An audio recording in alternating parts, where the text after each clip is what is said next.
India.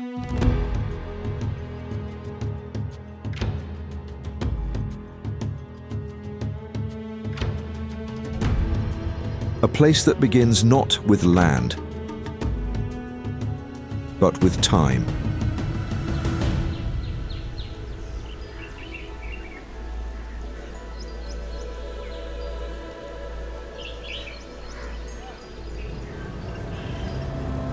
She's the country of a billion dreams,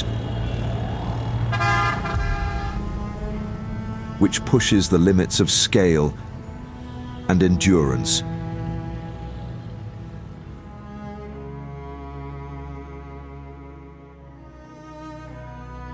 In the north, the Himalayas form the tallest space-bound barrier on Earth, with more than 100 peaks rising above 24,000 feet.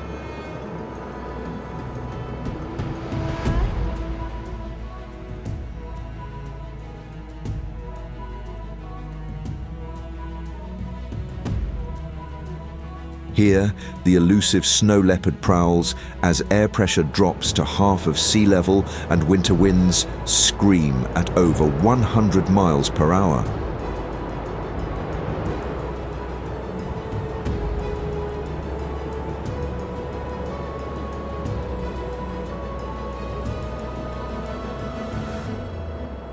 Yet, glacial rivers born in these mountains feed over 40% of the country's staggering population.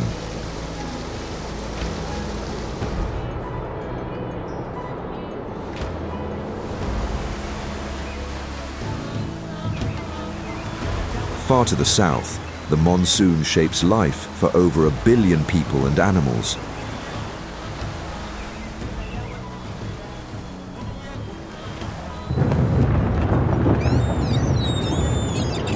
Each summer, thundering walls of rain sweep in from the Indian Ocean, dropping up to 400 inches in the wettest places on the planet.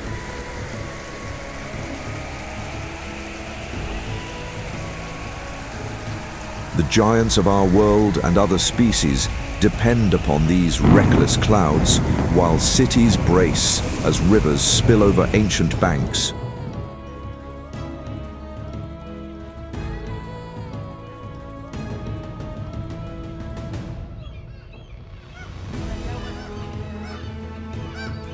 In the heart of the land, stone and faith intertwine.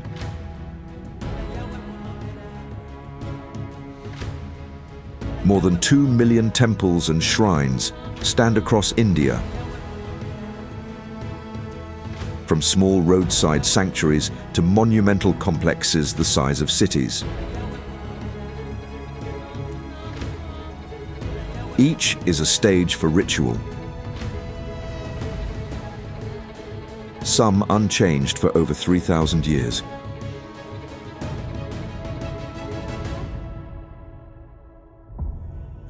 Where fire burns more often than the sun shines.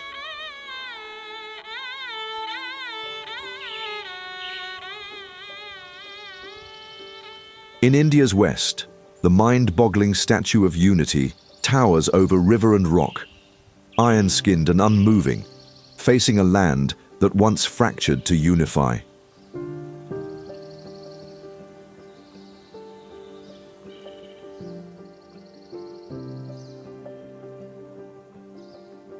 Sardar Vallabhbhai Patel was the first Deputy Prime Minister of independent India and led the integration of over 500 princely states into the Indian Union after partition.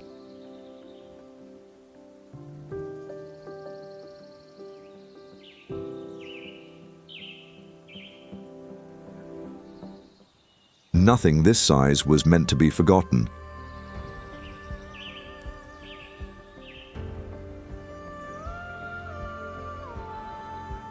At 597 feet, it's the tallest statue in the world.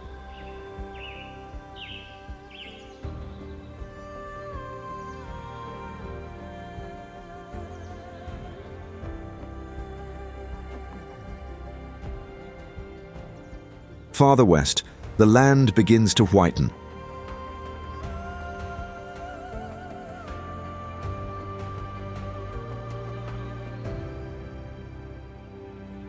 The Rann of Kutch is a massive salt marsh, once a shallow arm of the Arabian Sea. Tectonic uplift and river sediment gradually cut it off.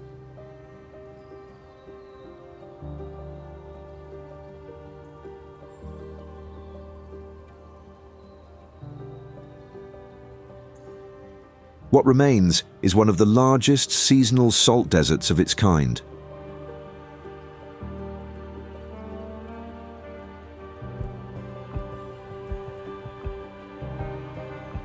During monsoon, the area floods and becomes a temporary wetland.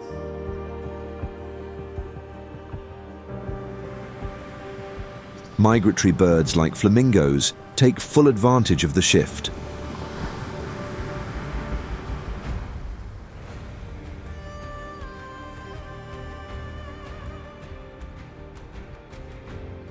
This seasonal transformation has shaped the region's economy and ecology.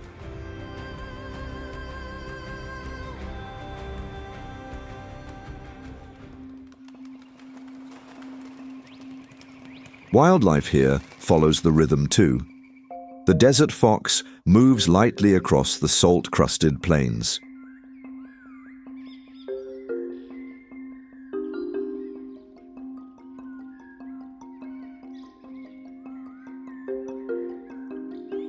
Its ears are oversized for heat control and sharp hearing, helping it locate insects, rodents, and reptiles in a landscape where little survives.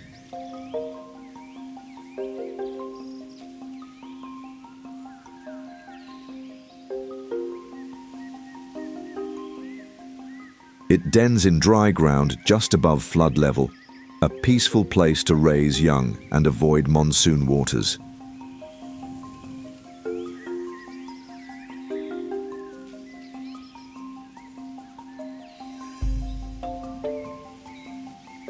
Sightings are brief and rare, but worth the wait.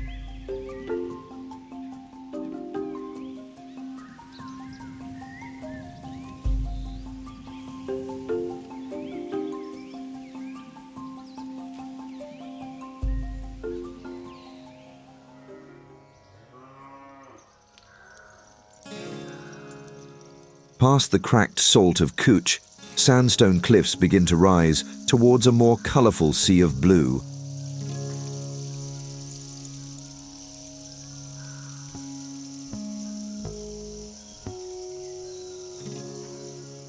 Jodhpur was built near their edge, fortified above the plains.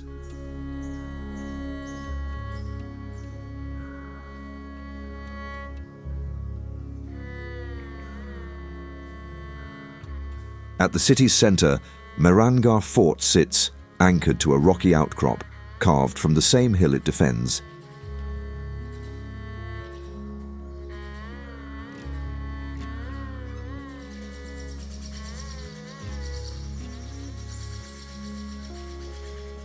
Cannon marks still show on its bastions.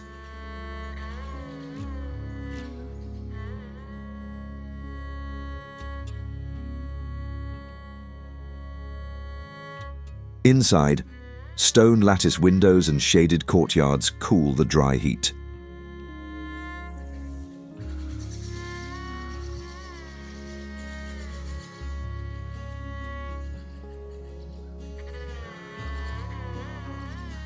Surrounding it, homes cluster in shades of blue, not for beauty, but to mark caste and reflect sunlight.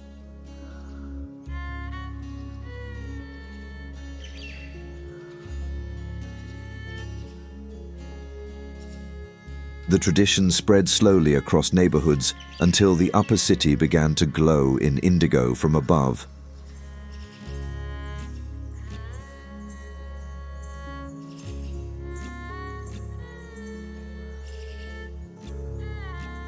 On the opposite ridge, Jaswant Thada was built in marble so thin it lights from within under the morning sun.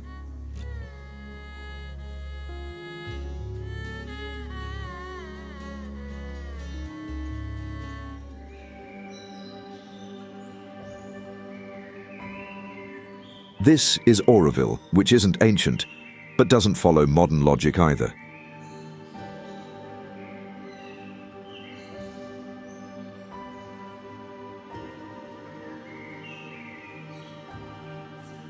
It was planned as a city without ownership, currency, or country, built around a spherical golden structure that reflects the sun like a lens.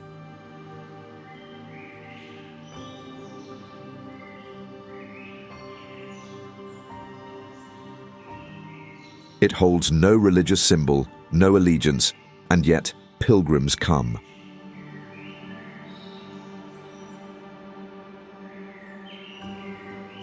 Everything here had to be planted, millions of trees dug into hard ground.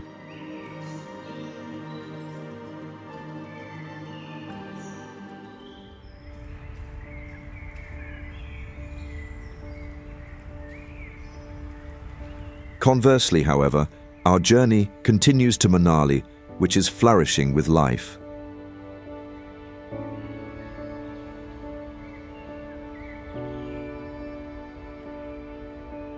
It looks like a place you'd read about in a fairy tale of sorts.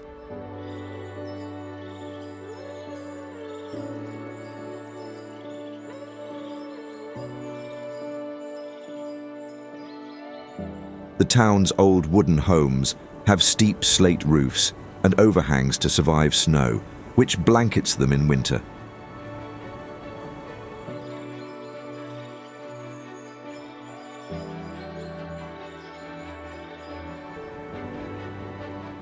It's a spectacle of nature and peaceful scene that fill the air during this time.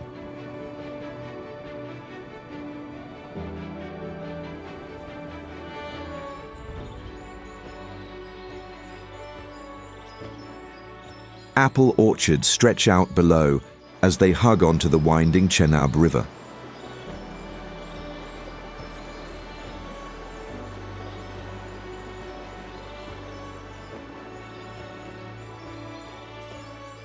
Jogani waterfalls echo from the distance.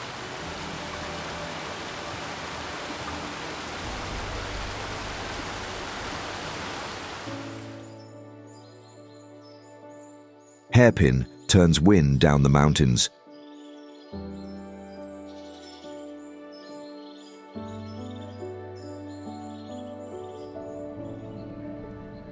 Small villages and rice terraces dot the Sinj Valley.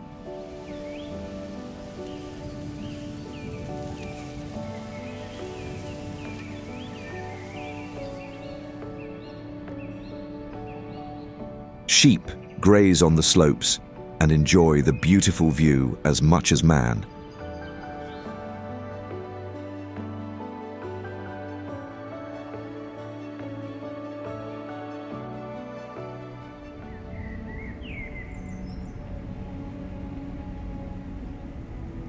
At Rishikesh, the holy Ganges River loses its glacial blue and becomes restless.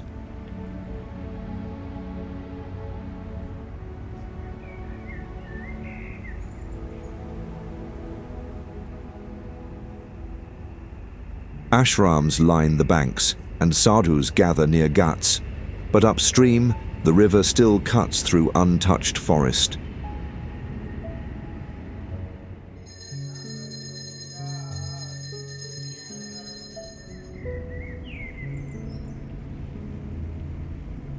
Suspension bridges sway over the water like the famous Laxman Jula.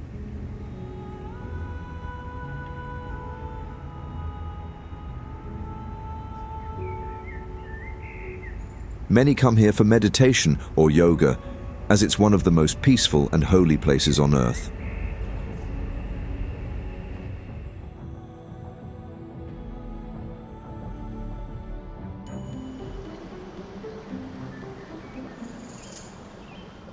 Along the rooftops and riverbanks, Hanuman langurs move like shadows in the sun.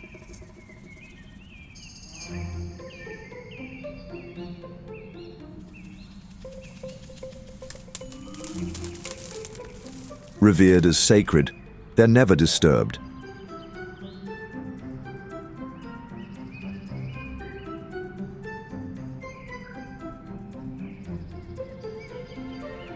Locals feed them by hand, and temple bells don't startle them. They've heard them their whole lives.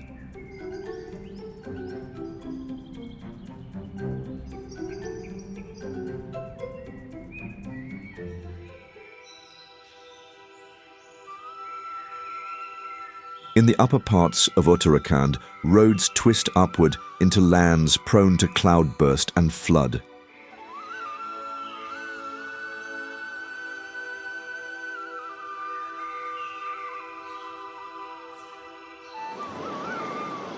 Cities like Badranath dot the valleys and make it seem like man was always meant to live within the shadow of such giants.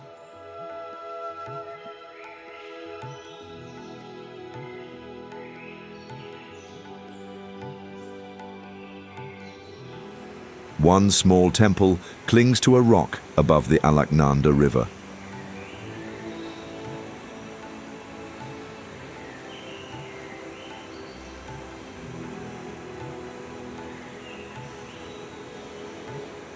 Dari Devi Mandir, according to locals, should never be moved. When it briefly was, a major flood followed.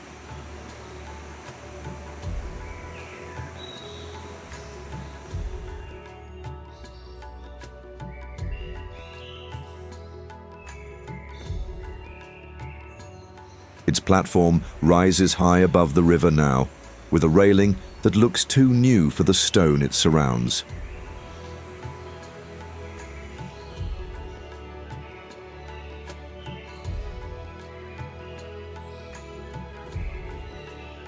It's a stunning religious site that's not known by many.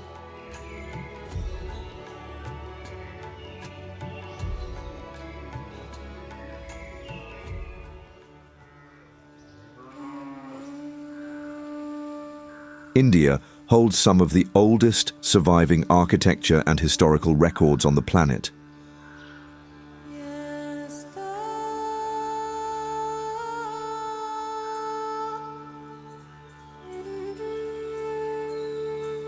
Long before paper, her memories were carved into cave walls and sculpted into temples cut from rock.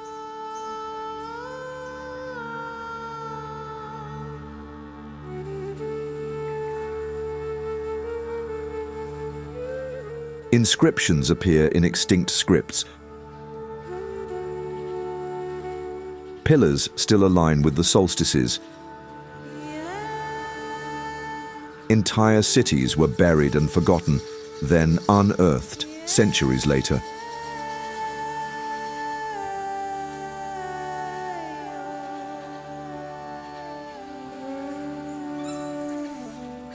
What remains isn't ruin. It's a timeline of man's history, preserved in stone longer than almost anywhere else on Earth.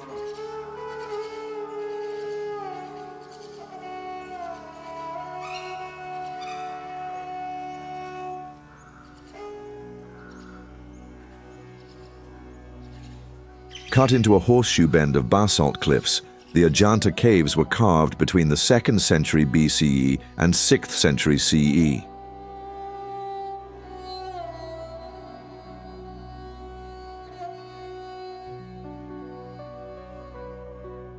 Inside, walls glow with ancient pigment, murals of bodhisattvas, and scenes from the Jataka tales.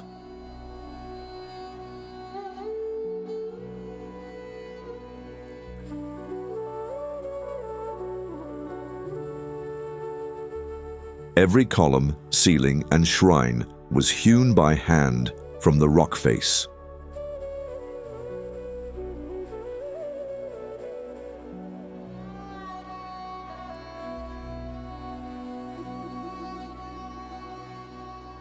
Not far from Ajanta, the Ellora caves expand the scale and awe to another level.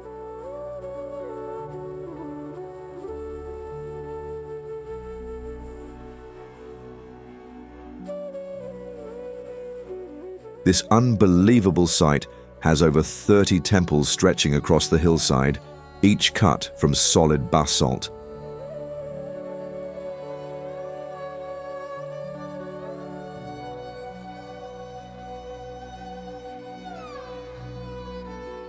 Cave 16, Kailasa, is one of the largest monolithic structures ever built.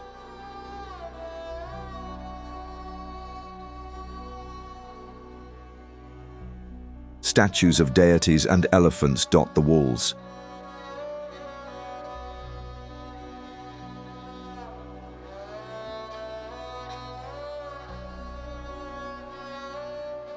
Instead of being assembled, it was carved downward from a single block, with over 200,000 tons of rock removed.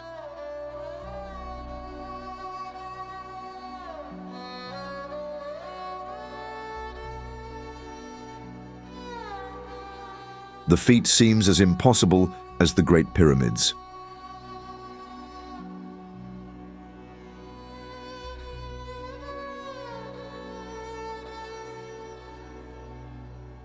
The work and precision remain unmatched.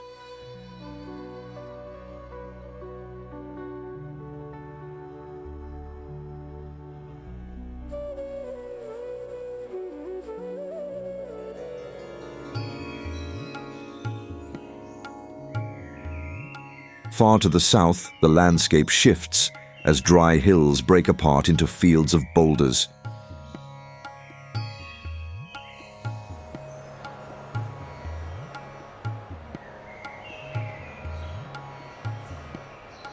Hampi sits in the middle, what remains of Vijayanagara, once one of the largest and richest cities in the world.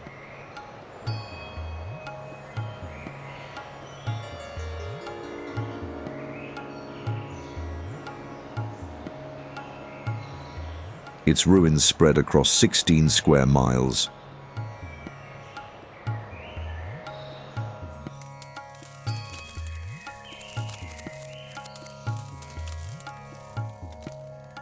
Royal quarters, granaries, and shrines are scattered between granite ridges.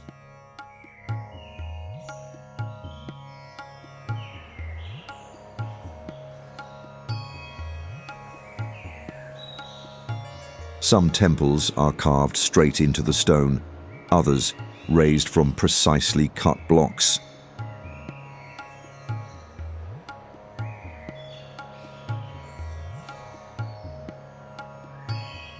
After the empire's defeat in 1565, the city was abandoned.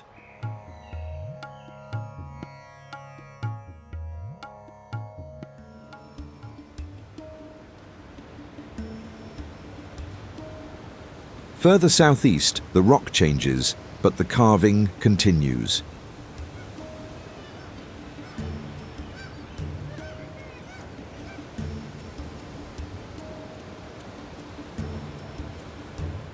On the Bay of Bengal, Mahabalipuram's coastline holds a series of temples and monuments sculpted from granite outcrops.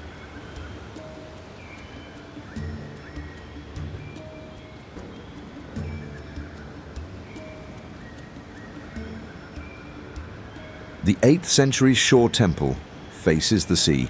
Once flanked by 6 others, it's now mostly lost beneath sand or ocean.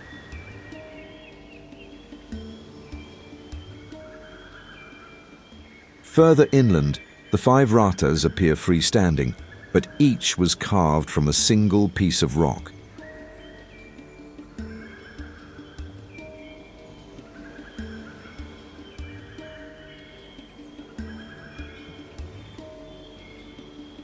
In 2004, a tsunami briefly pulled back the sea and exposed submerged ruins not seen in centuries, confirming local stories of a drowned city.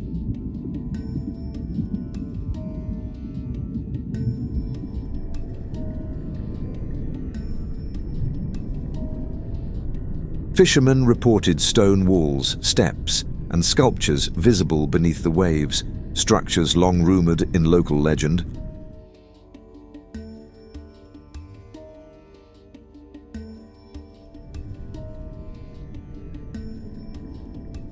Turns out they were true all along.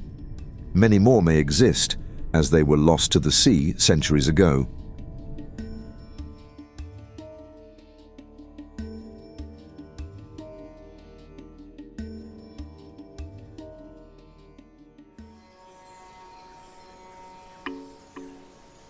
Then, centuries even later and northward, another empire also used stone, but for mourning.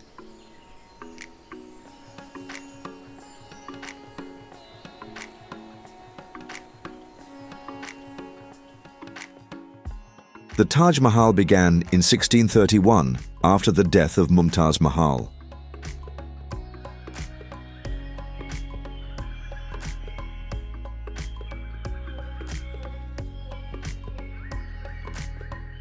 Emperor Shah Jahan commissioned it as her tomb, using Makrana marble from Rajasthan and precious jewel inlays from all across Asia.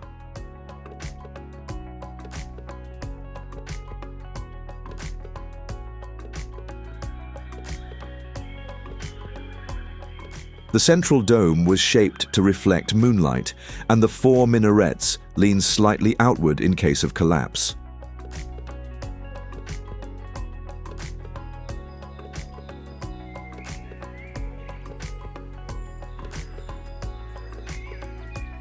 It is the largest symbol of love to ever be constructed on our planet.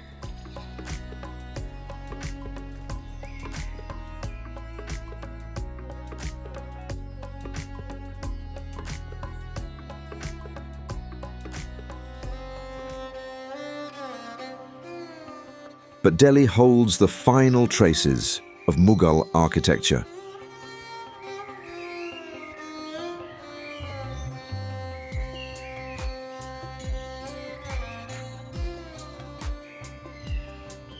Safdarjung's tomb, built in 1754, marked the dynasty's last monumental project.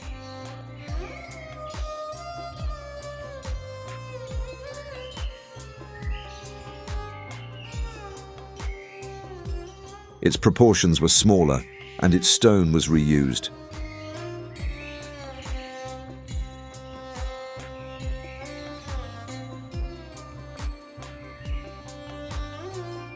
Still, the central dome and garden layout mirror earlier grandeur, with their beautiful work inside and out.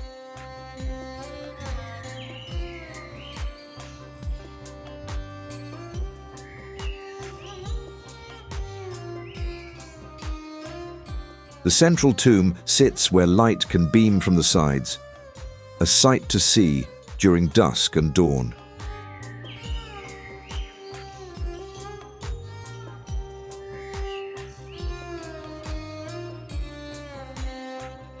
The tombs of Sayyid and Lodi rulers, some left unrestored, others half swallowed by grass, where medieval sultans lied just meters from morning joggers and school picnics.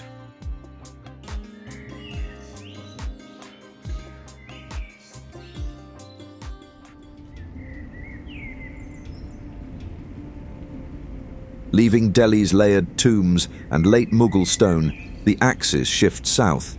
Humidity rises, laterite replaces river silt, and water networks out into canals and lagoons.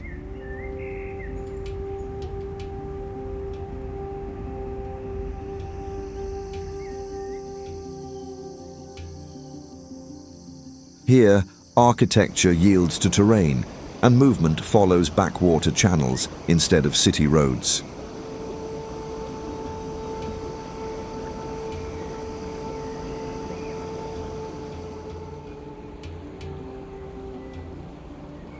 Believe it or not, but in Kerala, the land dips below sea level, and the sea pushes back.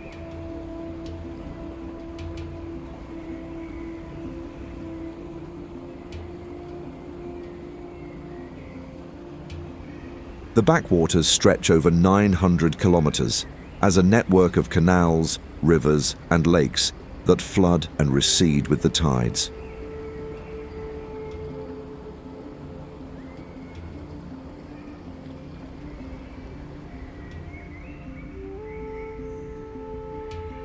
Coconut palms line narrow channels, and villages float between water and rice fields.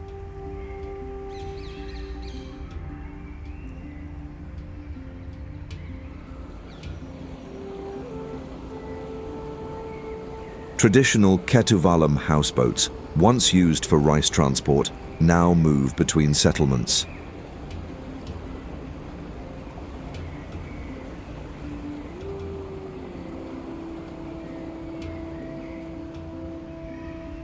The water is slow-moving, layered in silt and shadowed by vegetation.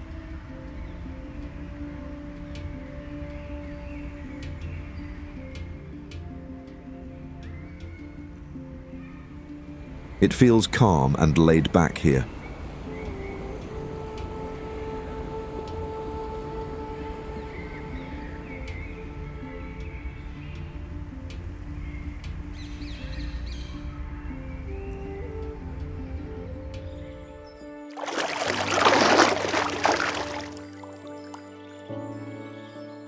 birds dominate this landscape. Kingfishers flash blue and orange above the channels, diving without sound into still water.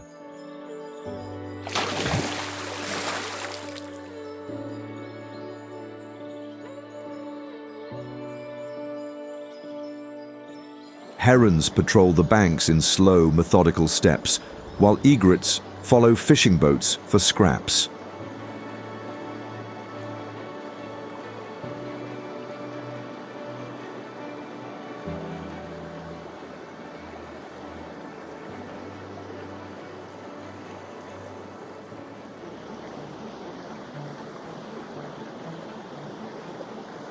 In early morning, the backwaters are quiet but full of motion, and just inland from the coast, a different form of monument rises from rock.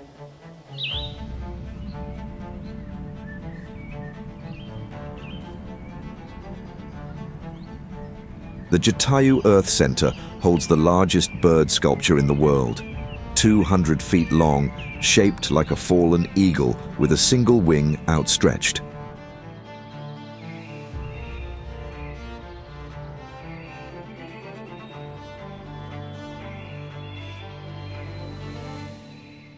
It represents the mythological moment of Jatayu's fall, when trying to rescue Sita from Ravana in the Ramayana.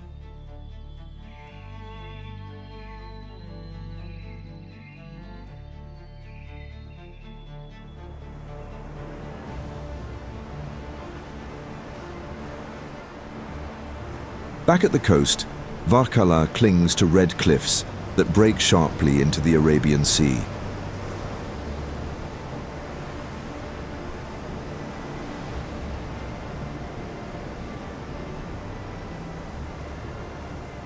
The beach below is narrow and seasonal, reshaped constantly by tide.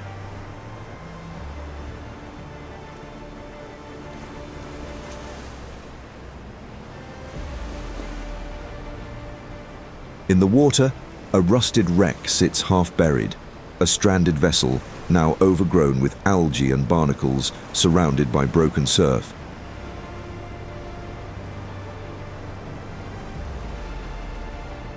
A few miles north at Kapil Beach, fishermen stretch wide Chinese nets into the current.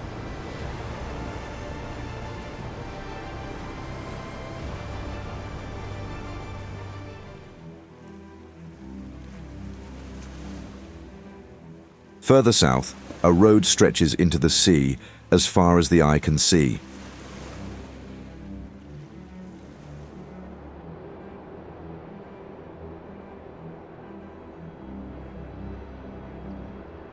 Dhanushkodi was once a town on the eastern tip of Rameswaram Island, until a cyclone in 1964 destroyed it in a single night.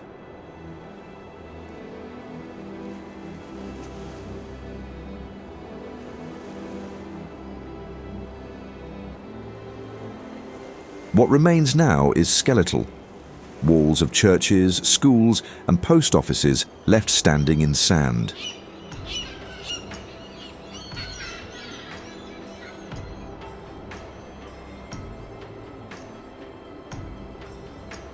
Beyond the ruins, a narrow strip of land known as Adam's Bridge extends into the ocean, made of submerged shoals that once nearly connected India and Sri Lanka.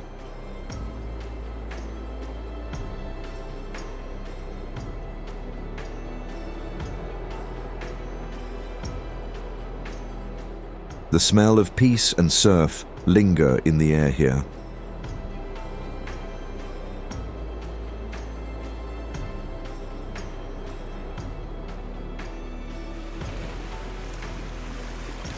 Along this coast, sea turtles return each year to nest, mostly olive ridleys, but sometimes green turtles too.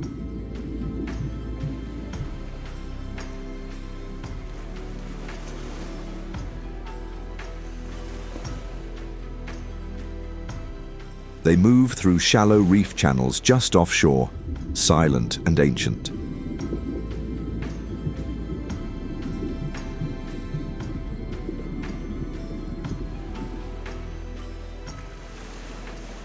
At night, hatchlings emerge by the hundreds, scrambling toward waves that will carry them into the open sea.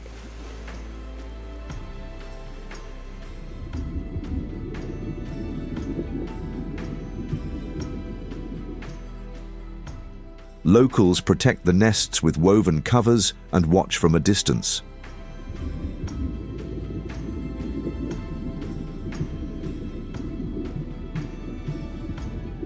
These waters in southern India remember the rhythm, and the turtles never forget where to return.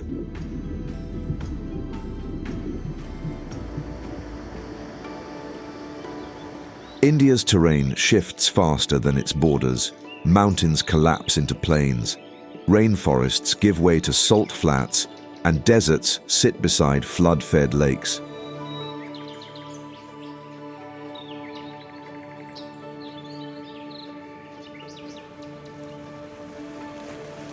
Its natural beauty isn't uniform, but fragmented, shaped by monsoon, fault line, and altitude.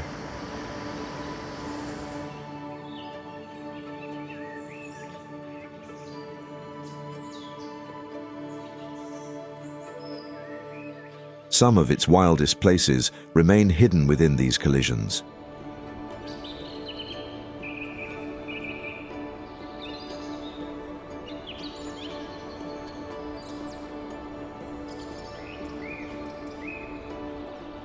One of those collisions created the Western Ghats, a mountain chain older than the Himalayas and running parallel to the western coast.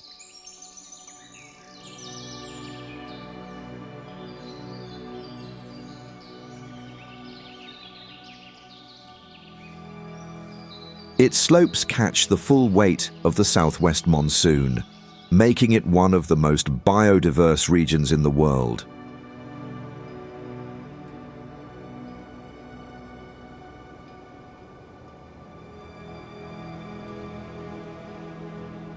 Shola forests grow in its folds, rich in endemic plants and insects.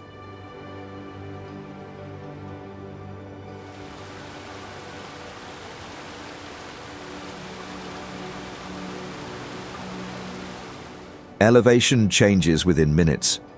Tea plantations sit above rainforest, and laterite cliffs drop straight into the sea.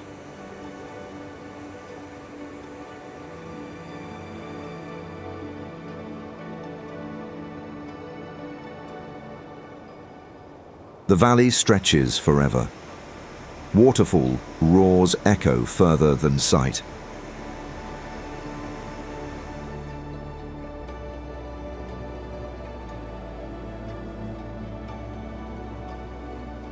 Man's creations flow, while many peaks remain unmapped, with rainfall exceeding 300 inches per year.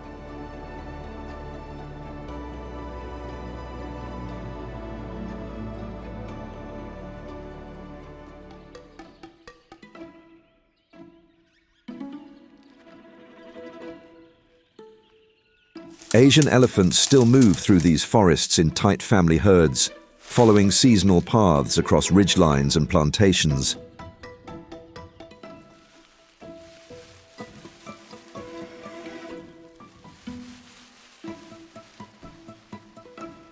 They appear just after rain, emerging from the canopy to drink, feed, or cross through silent trails worn into the hillsides.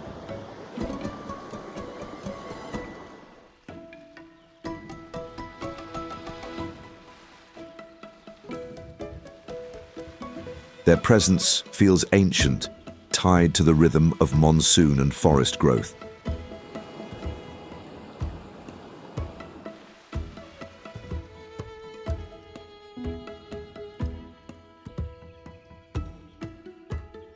In the Western Ghats, they're not intruders, but part of the landscape itself, loved and respected.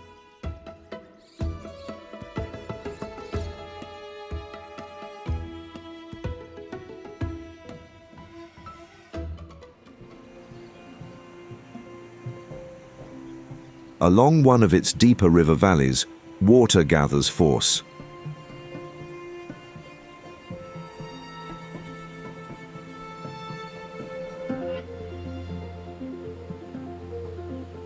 The Atharapalli waterfall forms along the Chalakudi River in Kerala, breaking into 3 segments as it crashes over a 270-foot wide rock face.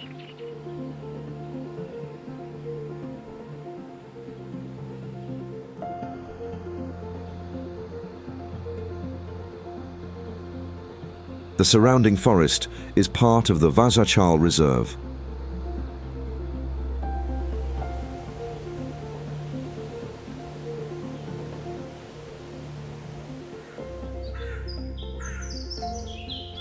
As the rainforest thins and the road climbs, tea gardens replace jungle.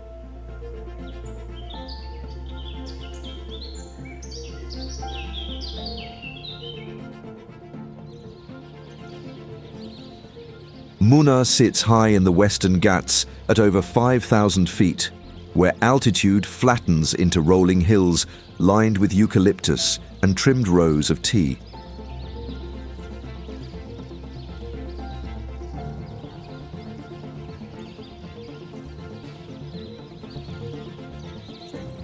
The soil is darker, cooler, and layered in fog most mornings.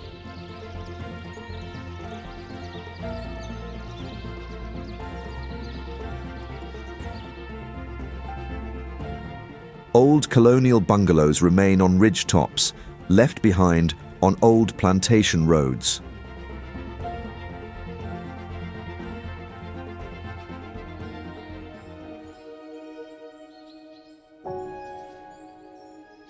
But far to the northeast, cliffs steepen.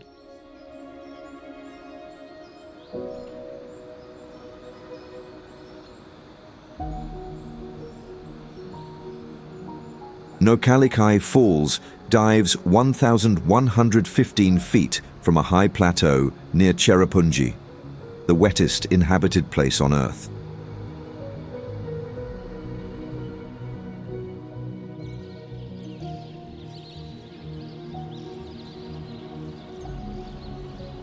The water drops from a forested rim into a blue pool without ever forming a full river, fed entirely by rain.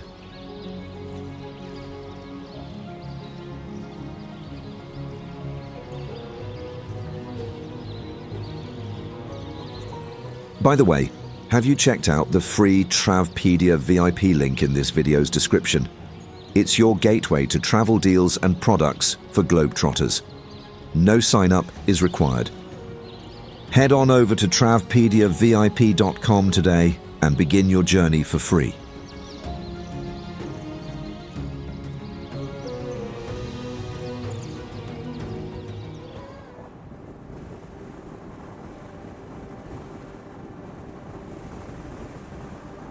To many, India appears as dust and drought, a land of dry plains and cracked soil.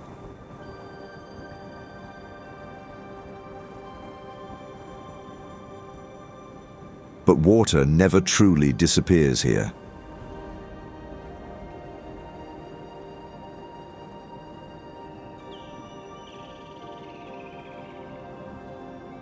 It hides in cliffs, crashes through jungles, and flows steadily underground until it rises again.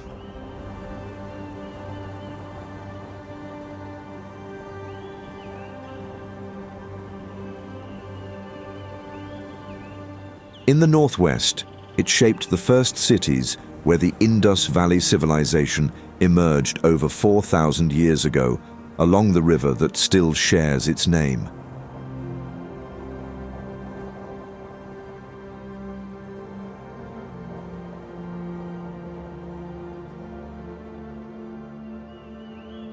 The Indus River begins in Tibet, cuts through Kashmir, and runs westward into what is now Pakistan.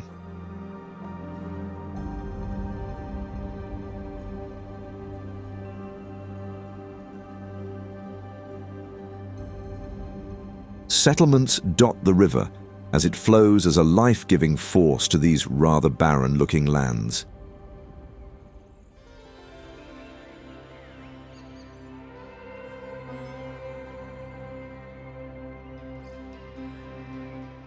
It feeds the fields and forms the backbone of the terrain that will soon rise into the Himalayas.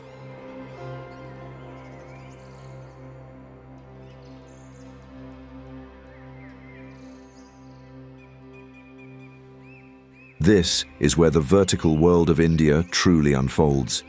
Here, the jungle ends and the silent domain of the snow leopard begins.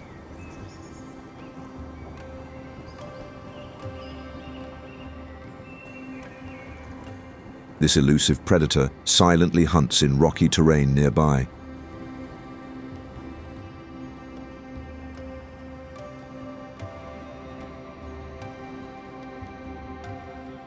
It's seldom seen, but rest assured, it's always watching.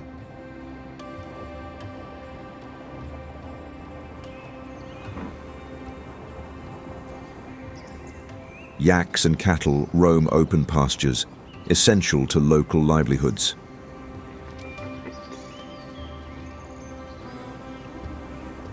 Life for humans isn't simple in this unbelievable terrain, but they have adapted with the help of friends.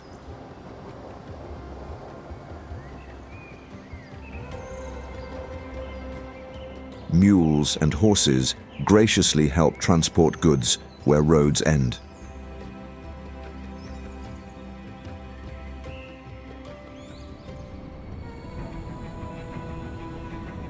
The air sharpens moving eastward.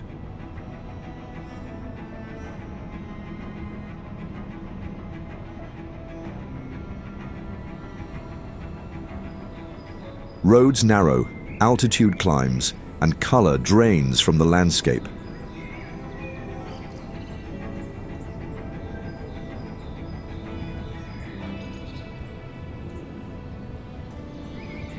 Spiti Valley sits in Himachal Pradesh, but feels like another planet. Bare rock, glacial rivers, and villages held together by dry mud and stone.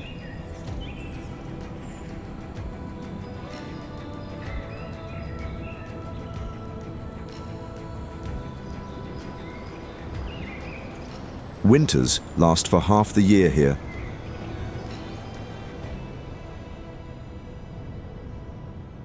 Snowfall cuts off entire districts.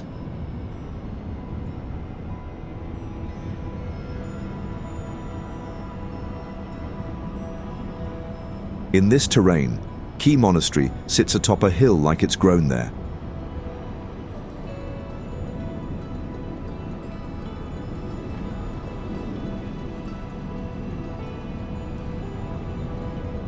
Over 1,000 years old, it houses scriptures, murals, and monks who have memorized entire volumes.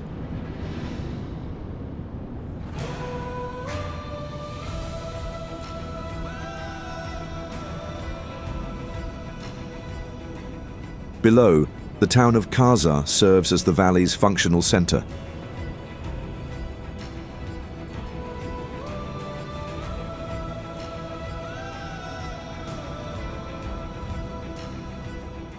It's one of the highest motorable towns in India, powered by diesel generators.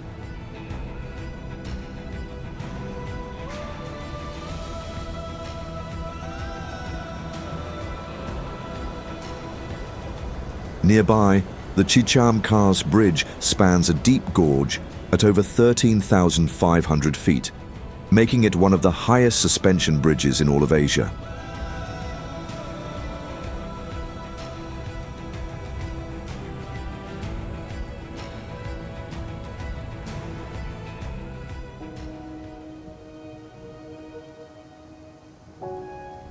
Past the dry ridges of Spiti, the road narrows toward a high-altitude basin flanked by scree slopes and glacial runoff.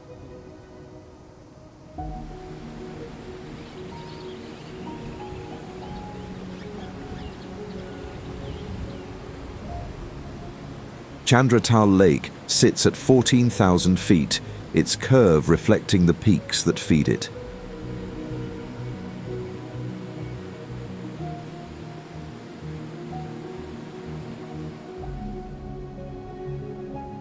The water changes color through the day, from musky gray at dawn to sparkling turquoise by afternoon.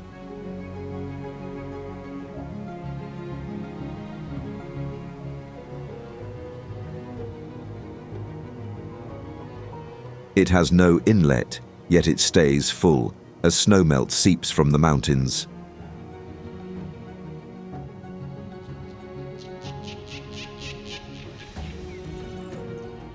Lower in elevation, but just as remote, Parvati Valley follows a glacial river west of Kulu.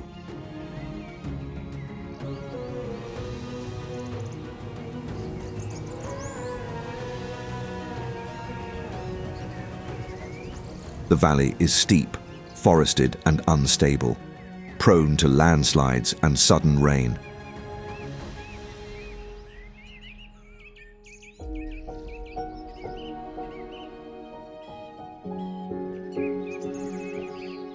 Villages cling to the slopes with slate roofs and wood-latticed walls.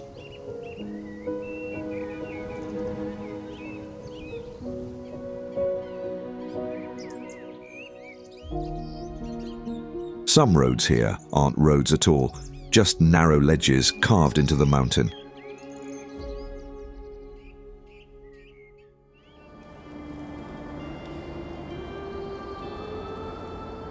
The scale shifts again, heading north.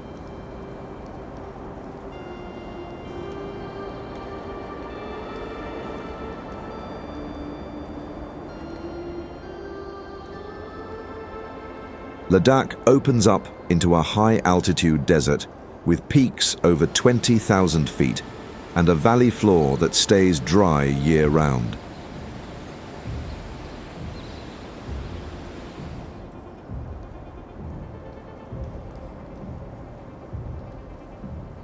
Leh sits at the center, flat-roofed and whitewashed, surrounded by military airfields and monasteries built into cliff walls.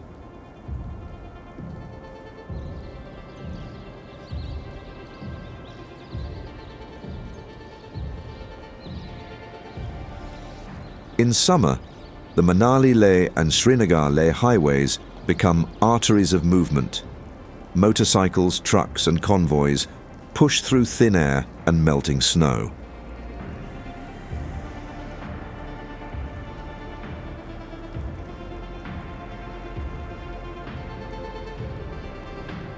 Motorcycle tourists here plan routes passing through some of the highest roads in the world.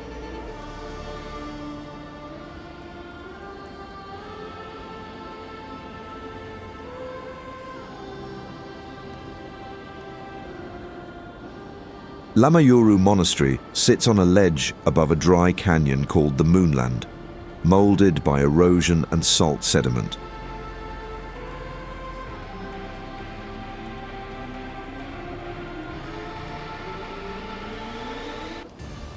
It looks uninhabitable, but monks have lived there for nearly 1,000 years.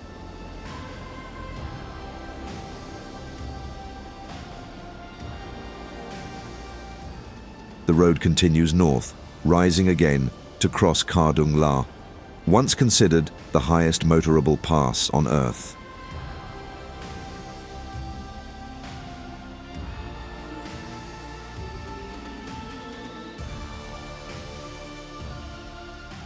It gets snowy and dangerous here, a trip only for the bravest.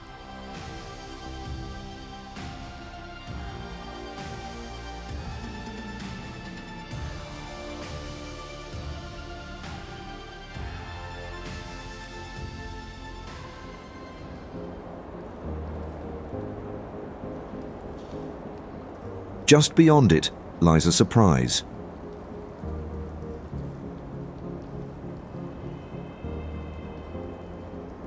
In Nubra Valley, the desert returns, but with sand dunes.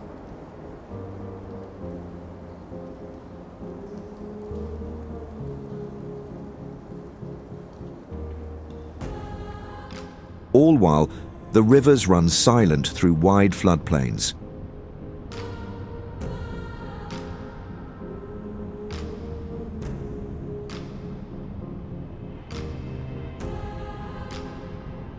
The valley holds even more surprises, and the water flow brings life to settlements along its edge.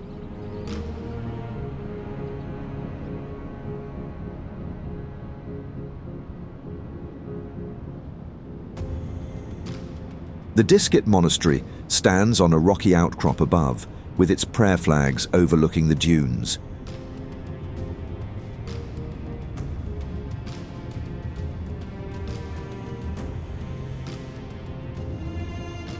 Below it, a 106-foot-tall statue of Maitreya Buddha was built to watch over the land and symbolize peace along the nearby border.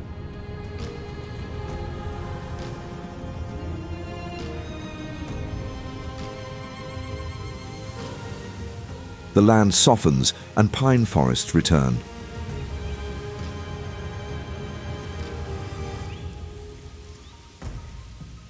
The famous Jammu and Kashmir lies to the west, still mountainous but wetter, with streams that feed walnut groves and saffron fields.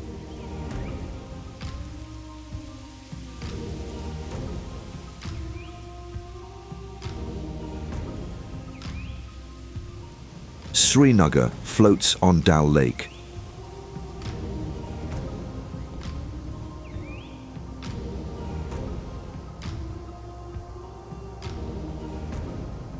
Houseboats float here with carved wood panels.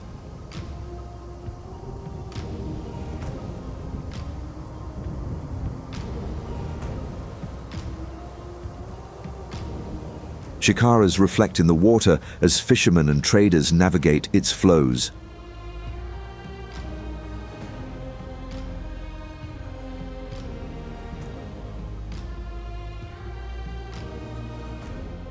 Above it, terraces step down the hillside.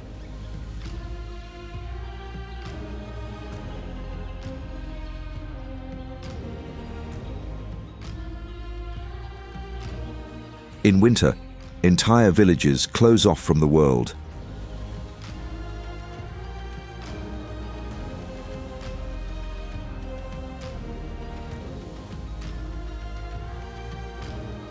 Despite decades of conflict, the region remains one of India's most fertile and diverse, boasting an unmatched beauty.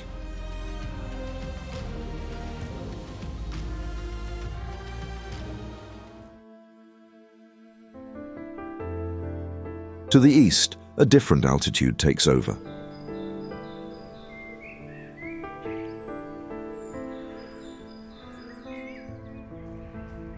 Darjeeling clings to a ridge in the lesser Himalayas.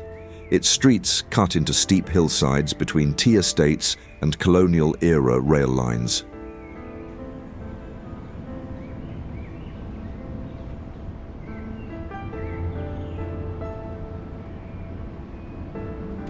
The Darjeeling Himalayan Railway coils upward through spirals and switchbacks, narrow enough to be mistaken for a walking path.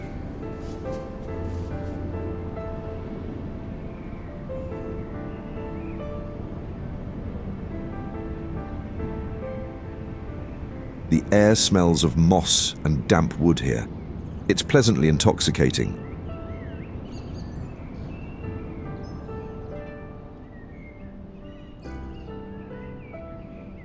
The road east continues into the cloud forest as Shillong stands on a plateau in Meghalaya.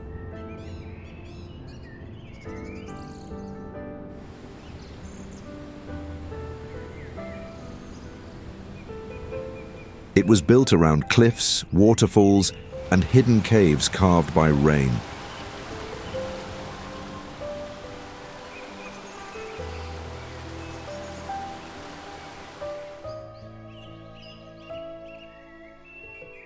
The Khasi Hills catch the monsoon before it escapes the Bay of Bengal, making this one of the wettest inhabited regions on Earth.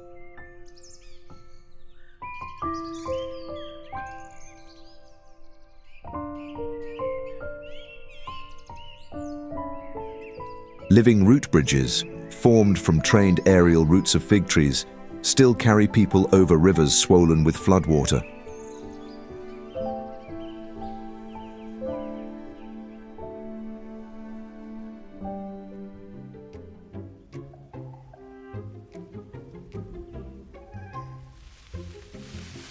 Hoolock gibbons live high in the canopy above these forests, India's only native apes, and among the least seen.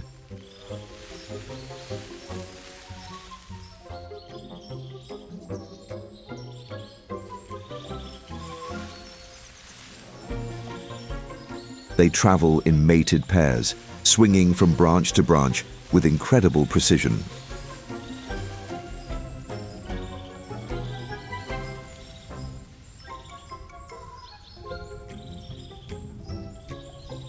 At dawn, their duets echo across the valleys, deep whoop sounds rising above the sound of rain and river.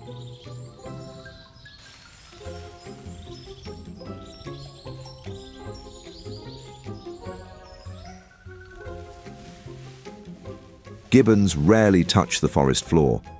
Their entire world exists in the upper branches, where predators can't follow.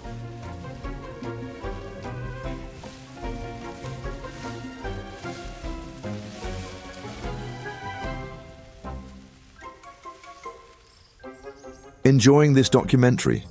Do us a big favor and hit the like button. Also be sure to subscribe and tap the bell icon so you never miss out on the next one. You will not want to miss it.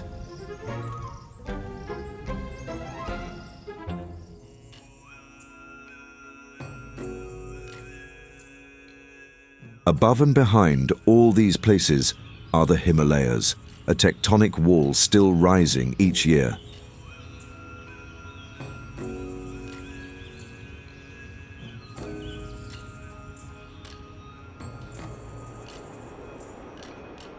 Stretching 1,500 miles across northern India, they hold the sources of nearly every major river on the subcontinent.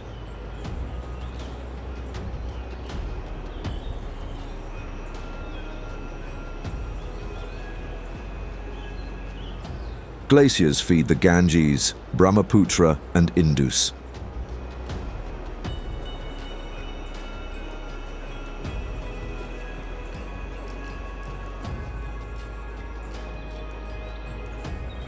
Fault lines split entire valleys, and cloud shadows shift every hour.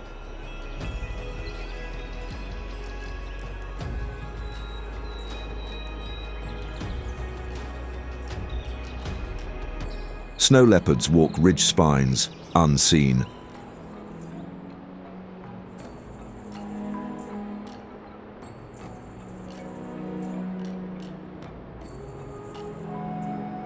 Temples are built where rock permits, sometimes with no access for half the year.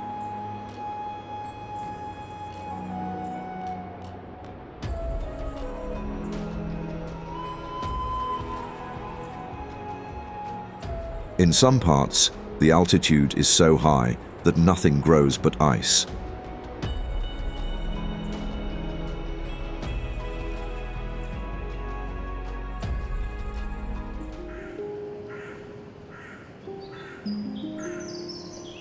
To the east, in a shallow basin in Manipur, Loktak Lake spreads out across the plains.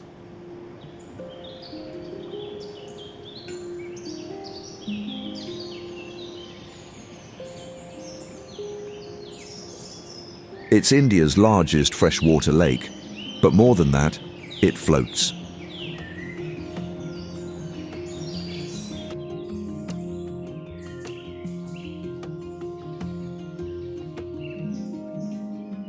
Thick, circular islands made of decomposing vegetation drift slowly across the surface.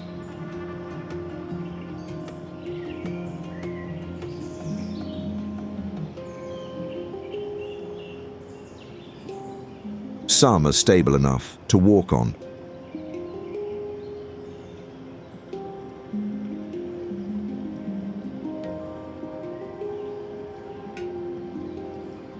One holds Cable Lamjau National Park, the only floating national park on Earth.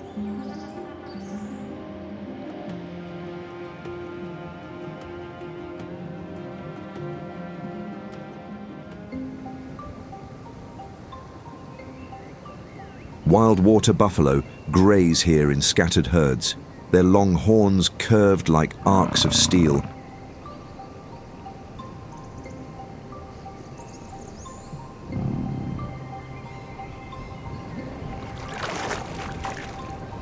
Males wallow in the shallows to cool their skin, eyes half submerged and unmoving.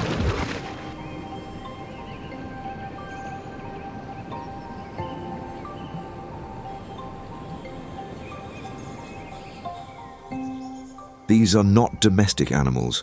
They're heavier, darker, and more alert.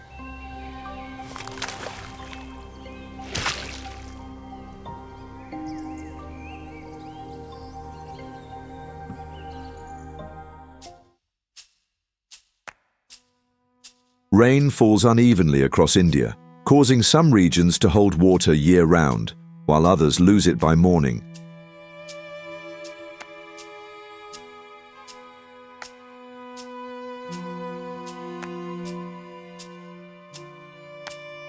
In the west, land turns skeletal, shaped by sand, wind, and drought.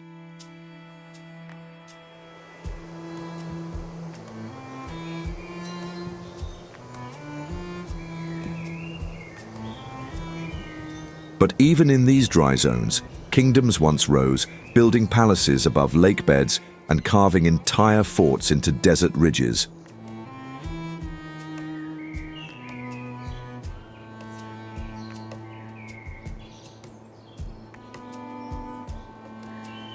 Central India, though less spoken of, holds centuries of rule, conflict, and stone that has outlived its stories. And our journey continues to the golden gem itself, Rajasthan.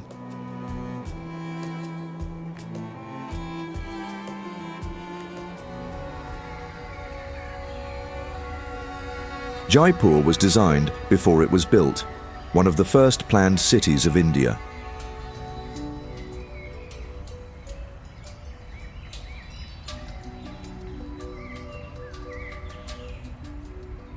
Its grid layout was drawn in the 18th century by Maharaja Jai Singh II, with wide streets, walled quarters, and a colour scheme that would later give it the name Pink City.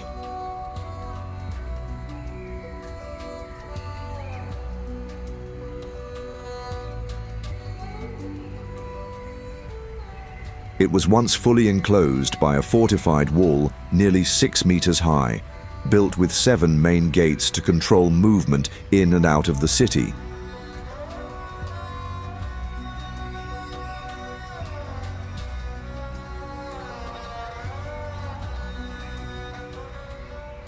The wall still stands in many places.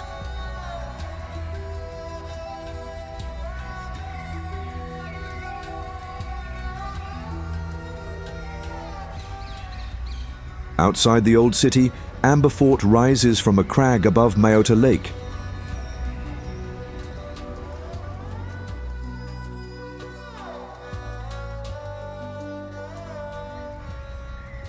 Made of yellow sandstone and white marble, it holds mirror halls, courtyards, and defensive gates designed to repel siege elephants.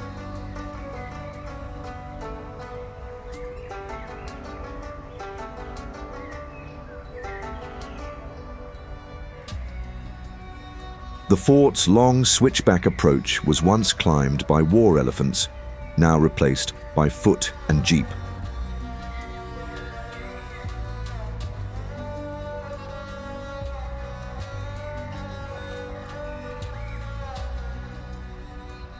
Hawa Mahal hides in plain sight with its honeycomb facade of 953 stone windows.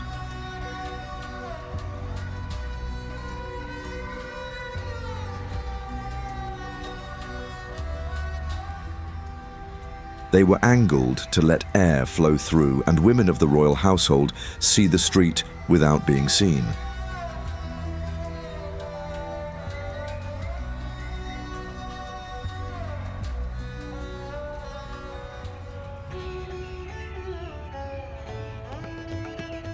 Southwest of the Pink City, Udaipur is surrounded by hills but built around water.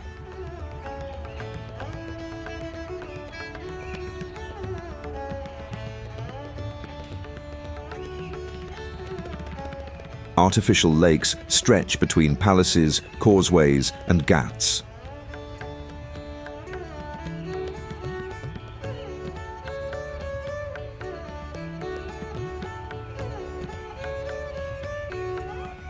The city palace dominates the eastern edge of Lake Pichola.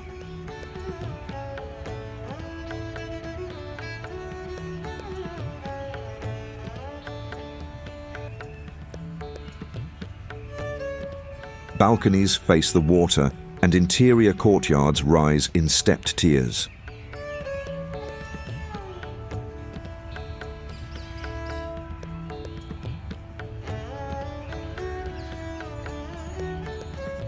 The Lake Palace here sits in the middle of the lake, built in the 18th century as a royal summer retreat, its marble walls rising directly from the water.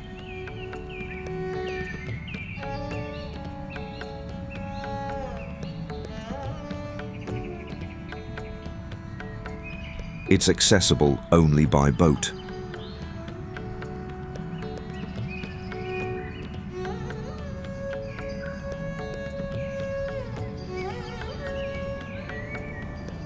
Opposite the palace, Jugmandir floats on the lake, its dome and walls reflected in still water.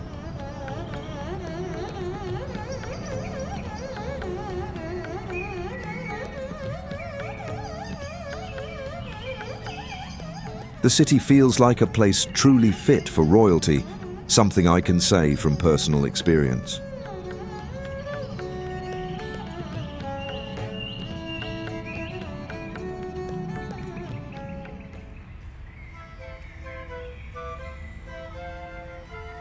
And then there's the golden city of Jaisalmer, rising out of the Thar desert like it was built from sand.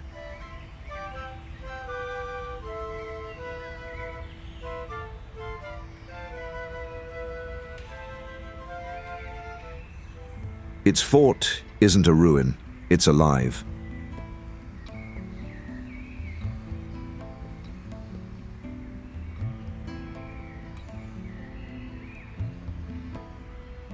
Over 3,000 people still live inside its walls, among havalis carved with jali windows and narrow lanes that slope with the hill.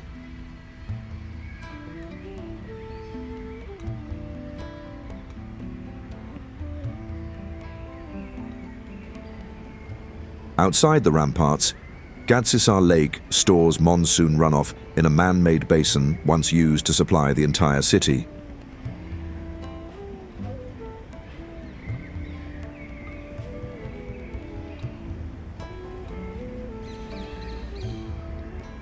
Temples, shrines, and arched gateways circle its edge.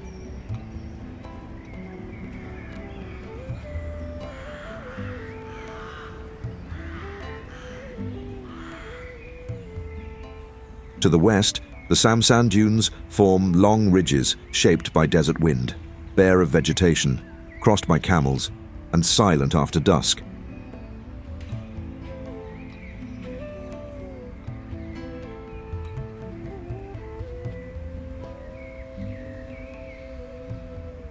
Bedabag stands nearby, a field of royal cenotaphs with domed chhatris facing the empty horizon.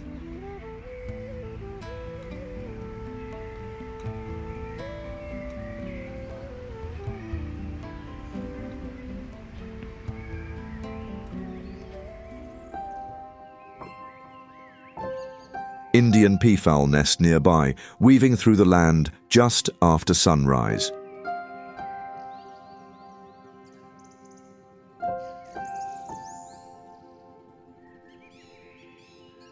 Male peacocks flash their tail feathers in brief, brilliant displays, then vanish behind stone.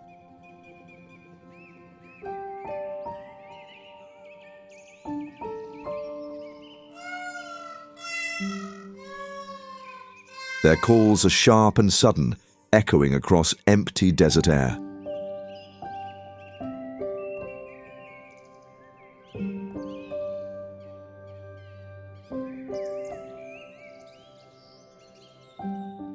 Peafowl are common across India, but in the open land around Jaisalmer, they stand out more, stunningly vibrant against the desert orange.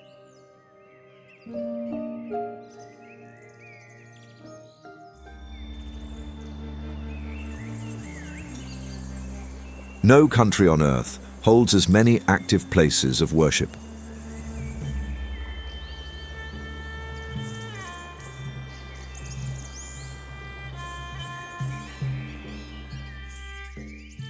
India's religious landscape isn't a backdrop. It's literally interlaced beyond belief into daily life, architecture, language, and even law.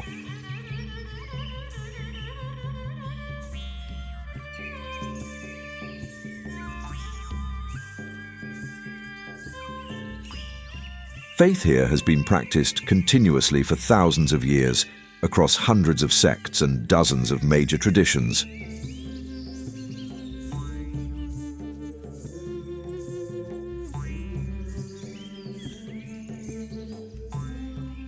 Many of the world's oldest living religions were born in India's embrace.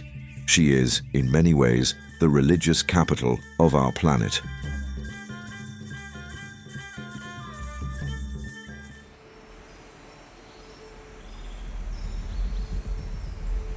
Flowing from the Himalayas to the Bay of Bengal, the Ganges is India's most sacred river.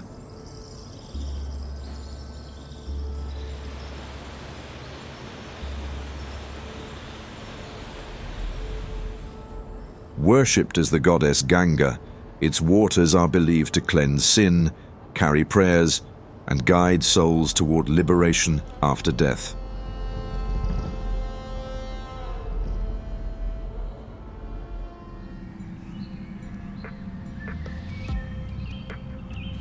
Along her path, nowhere in India feels more religiously alive than Varanasi.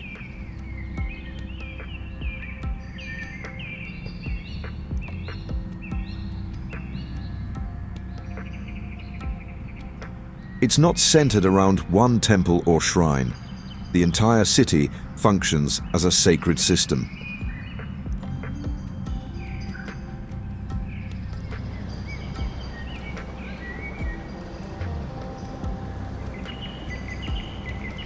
Over 80 ghats descend into the Ganges, each tied to specific rituals: cremation, ablution, offering, prayer.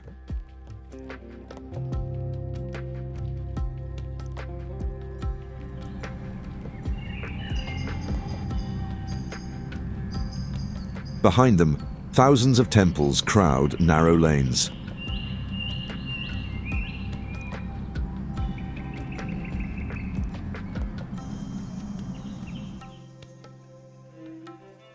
As evening falls, fire ceremonies light the riverfront.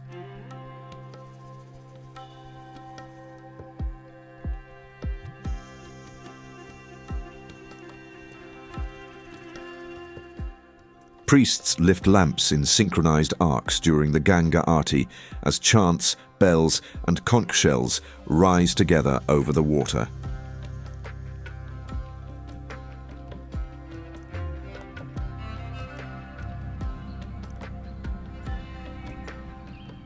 It's one of the oldest cities on Earth where faith hasn't paused, not for a single day.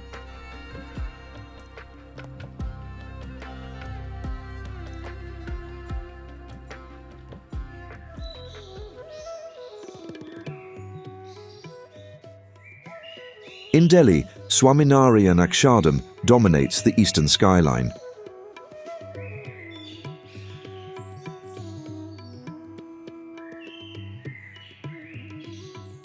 It was completed in 2005, but built using traditional methods: no steel, no modern reinforcement.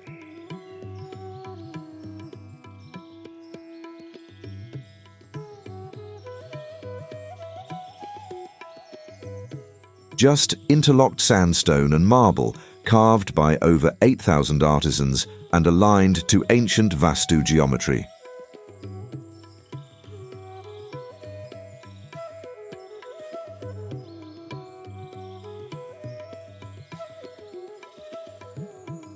Inside, dioramas depict stories from Hindu scripture.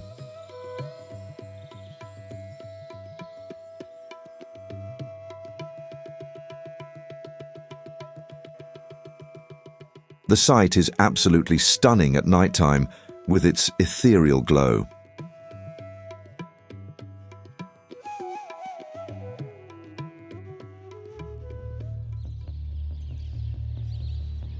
But devotion in India is as much about energy as architecture.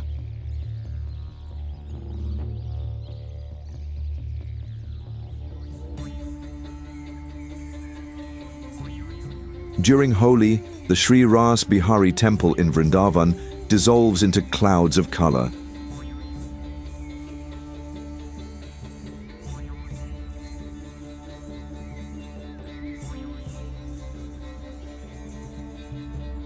worshippers throw powdered dye and flower petals in celebration of Krishna.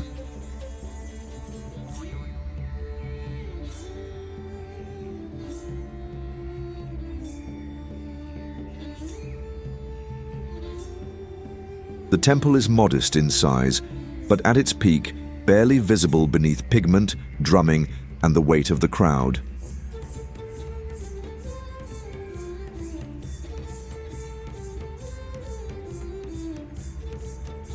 Holi here lasts days, leaving the floors stained pink and yellow for weeks afterward.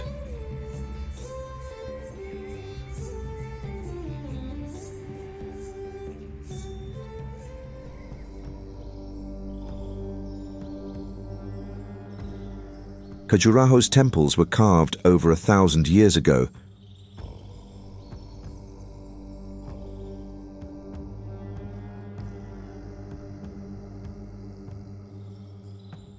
Rediscovered in the 19th century, only 20 of the original 85 survive.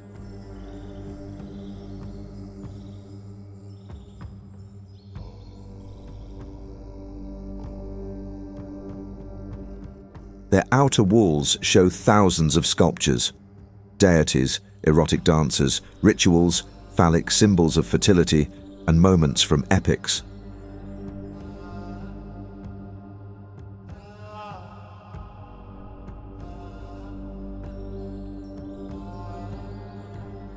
Stone inscriptions in Sanskrit and empty voids cover the inside.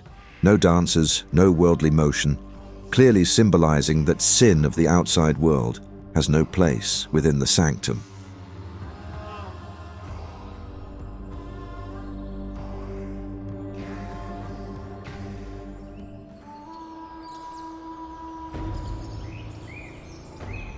Not far from these carvings, the jungle closes in, and the apex king of the outside world reigns supreme.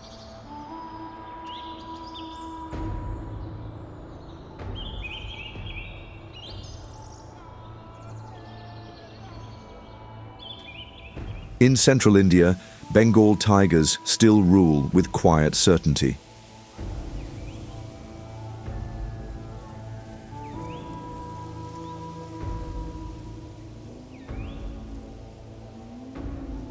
They move at dawn through bamboo and sal, leaving prints in the dust and silence in their wake.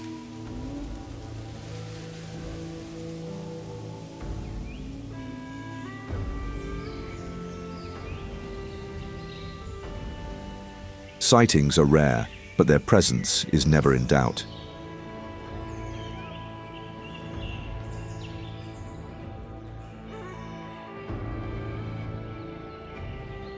In Hindu mythology, Durga rides a tiger into battle. Here, that spirit lingers, hidden in rustling leaves and eyes that never blink.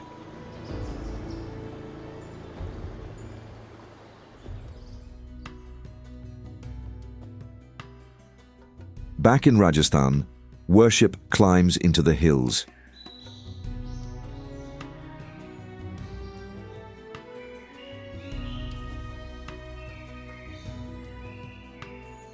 Galtaji Temple is built into a narrow valley east of Jaipur, surrounded by cliffs and approached by a path lined with monkeys.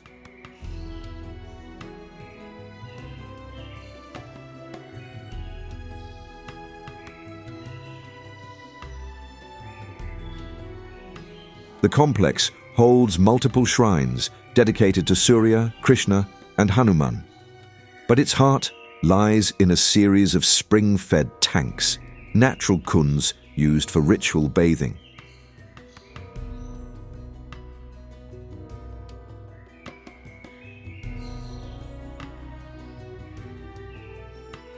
Pilgrims descend stone steps into the water, believed to hold purifying properties.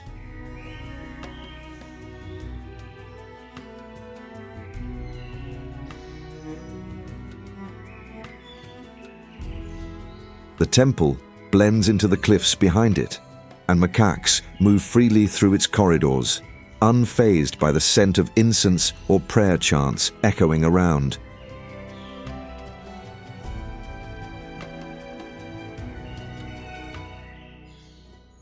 Pardon the interruption, but we're giving away freebies to everyone watching.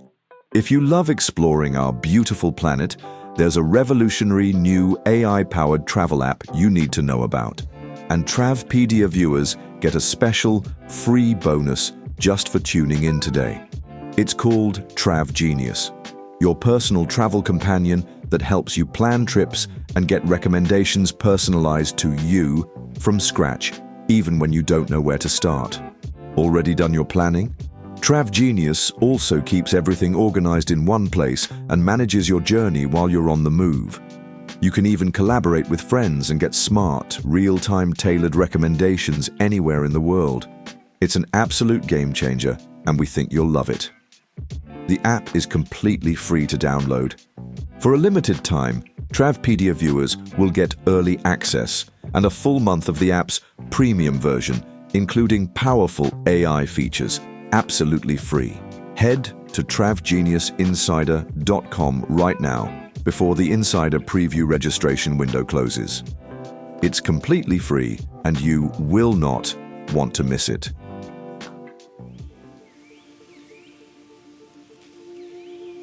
Nearby in Jaisalmer, Bada Bagh is a field of royal cenotaphs, open-air stone chhatris built for kings and princes of the Bhatti dynasty.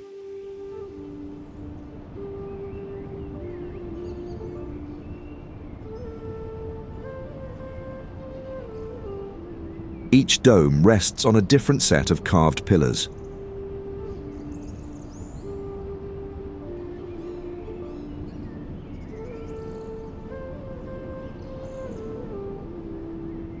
Some are cracked, others incomplete.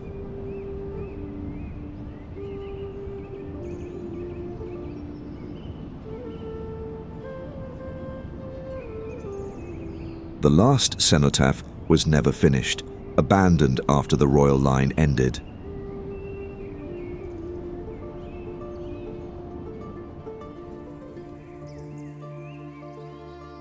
Northwest in Amritsar, symmetry and service define the Golden Temple.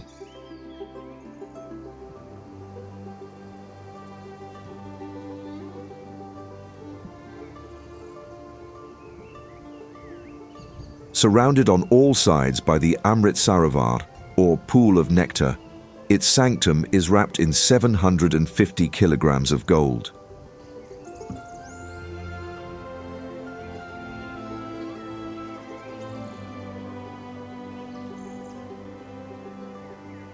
Pilgrims cross barefoot along a causeway that cuts through water.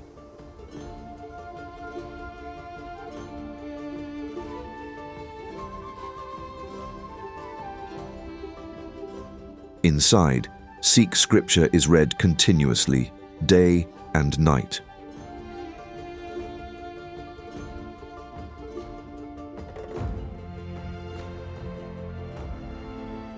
Outside, the world's largest free kitchen prepares up to 100,000 meals daily.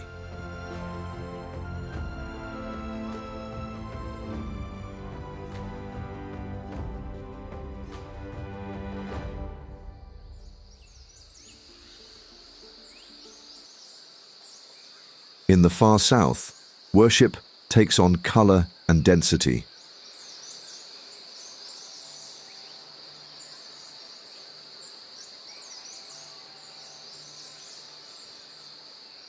Meenakshi Amman Temple in Madurai is covered in over 33,000 painted sculptures spread across its gopurams, gateway towers stacked with gods, demons and animals.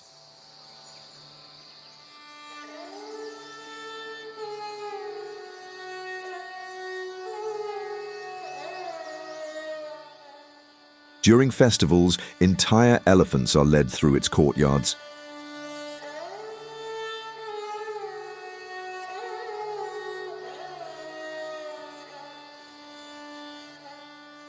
It's another spectacle of India's south.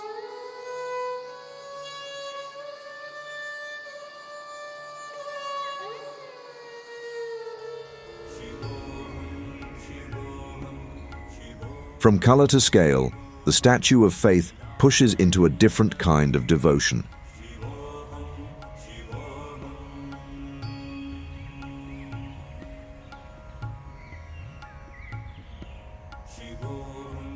Near Nathdwara in Rajasthan, a 369-foot statue of Shiva sits cross-legged above the valley, currently the tallest Shiva statue in the world.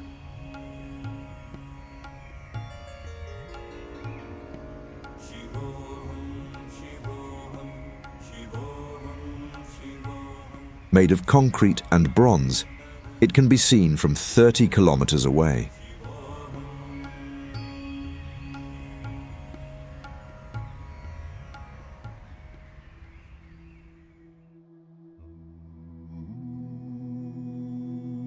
Back in Delhi, Jama Masjid faces the old city.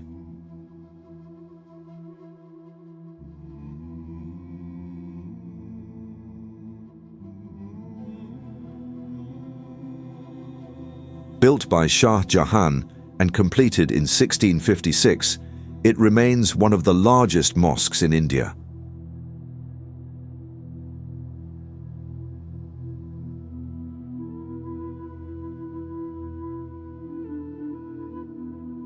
The main courtyard holds 25,000 people, and as you can see, the space is needed.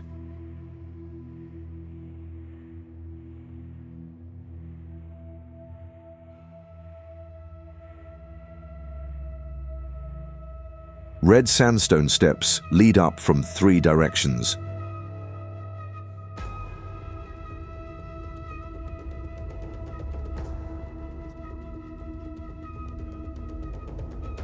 Inside, prayer carpets are aligned toward Mecca, and the 2 130-foot minarets overlook the city.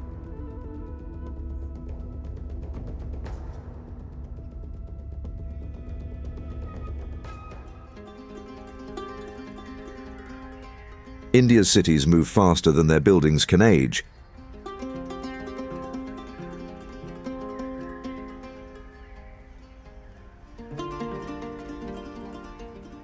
Here, 1,000-year-old shrines sit beside glass towers.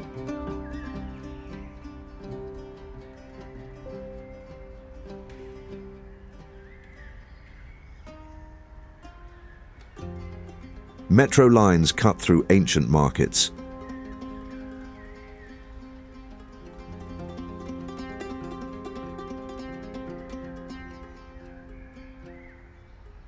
Nothing is still.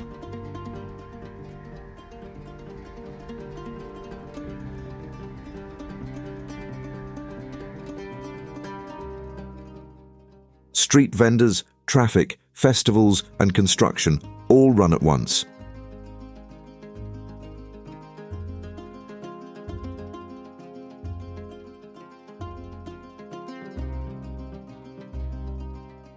Cities here aren't just growing, they're absorbing.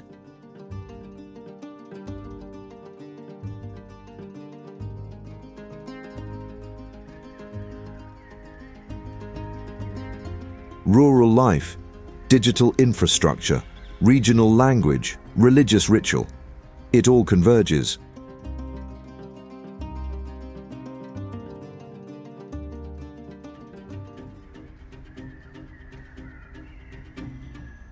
Nowhere shows this impossible layering more clearly than Delhi.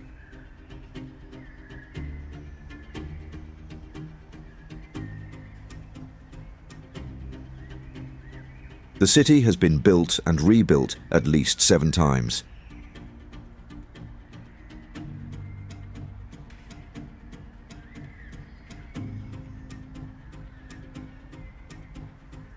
Today, ruins from older capitals sit inside parks or beside flyovers.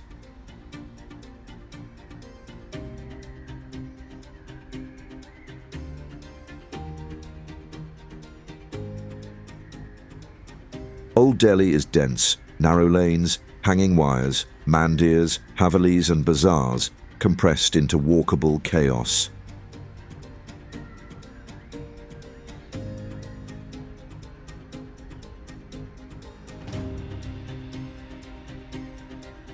Nearby, Connaught Place and India Gate shift to planned British design.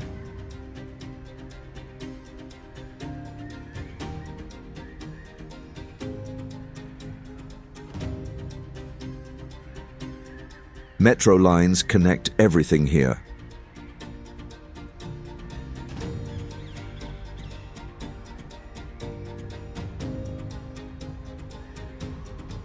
But the city's spine is still held together by food, paranthas from Chandni Chowk, kebabs in Nizamuddin, biryani in Jama Masjid alleys, and tea served in paper cups from roadside stalls.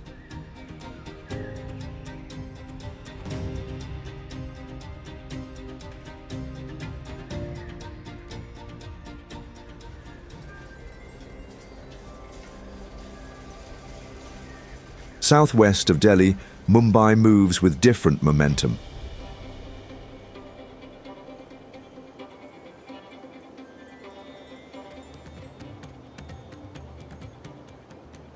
It stretches along the Arabian Sea in layers: colonial port, textile mills, cinema studios, and now financial towers.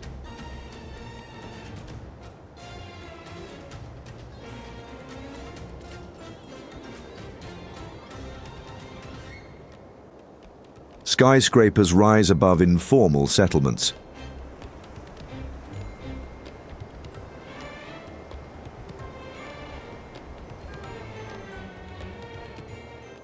Traffic moves slowly, but the economy moves fast.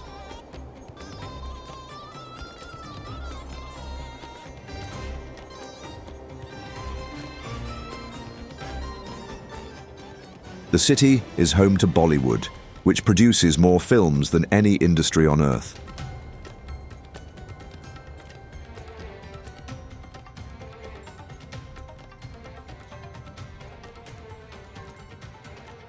It's one of the most densely populated urban areas in the world.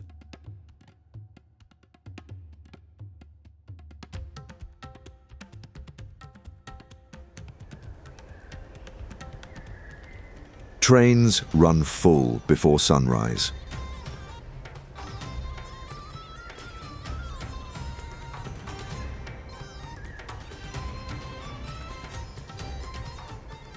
The sea breeze carries salt into the city's edges, as the edges of the city are engulfed by the sea.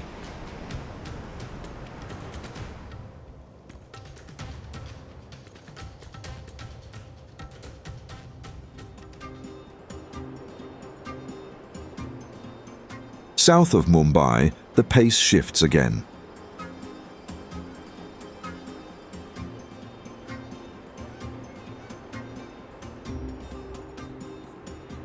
Goa was once a Portuguese colony, and the architecture remains. Whitewashed churches, terracotta-tiled roofs, and basilicas with weathered stone facades.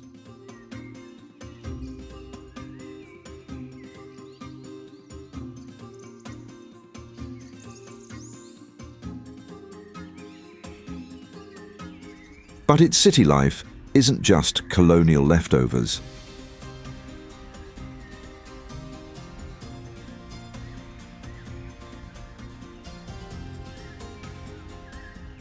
Panaji's streets blend Konkani, Portuguese, and English in signage and speech.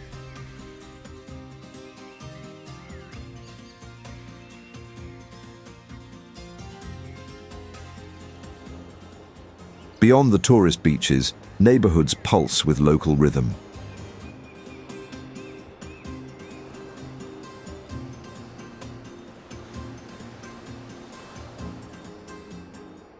Goa's cities are smaller, but their layers are just as deep.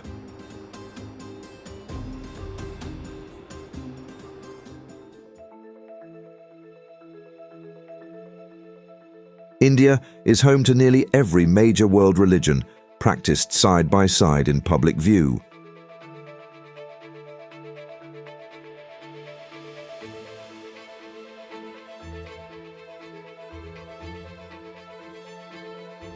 Hinduism forms the foundation. 4 out of every 5 Indians follow its temple rituals, festivals, and ancestral customs, each region expressing it differently.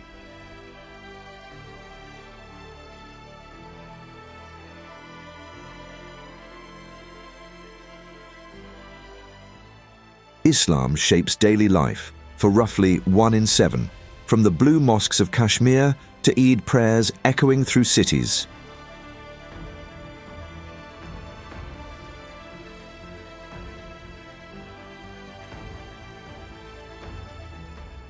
Sikhism, practiced by about 2% of the population, is concentrated in Punjab, where gurdwaras serve meals to thousands daily.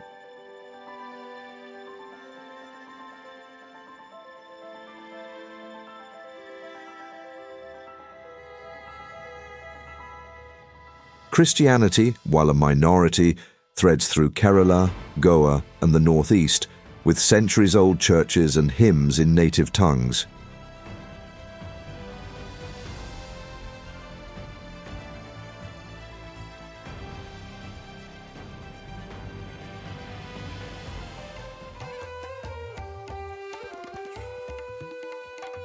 India's food is shaped by region, season, and spice, varying wildly from coastal coconut stews to dry millet roti from the desert.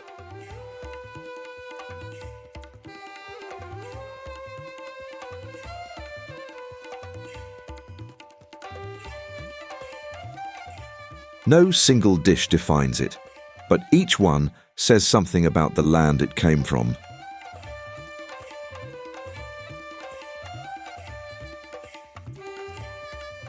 Biryani, refined in Hyderabad, layers long-grain basmati rice with marinated meat, caramelized onions, saffron and warm spice, then seals it all in a heavy pot to slow cook over coals.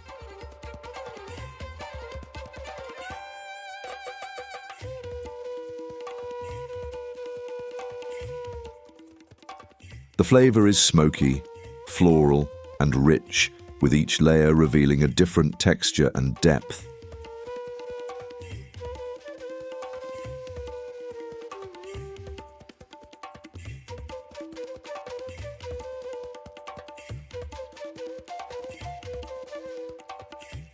In the south, masala dosa begins as a fermented batter of rice and lentils, cooked into a crisp crepe and filled with turmeric-spiced potatoes.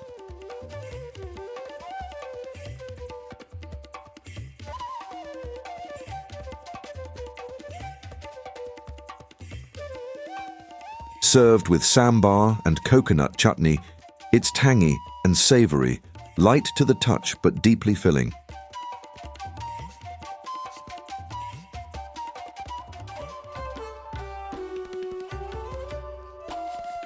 From Kashmir, Rogan Josh is a lamb dish stewed slowly in yogurt, browned onion, and red chili that gives it color without overpowering heat.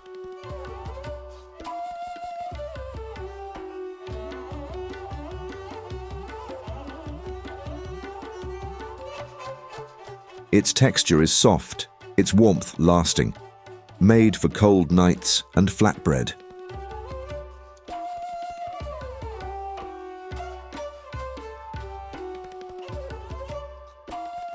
In Delhi, the world-famous butter chicken begins in the tandoor before bathing in a tomato buttercream sauce that smooths out the spice.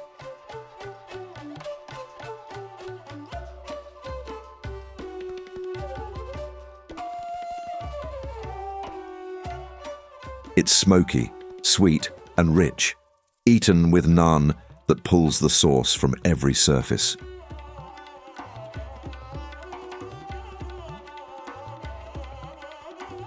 From Gujarat comes dokla, a steamed fermented cake of rice and chickpea flour cut into soft squares and tempered with mustard seeds and green chili.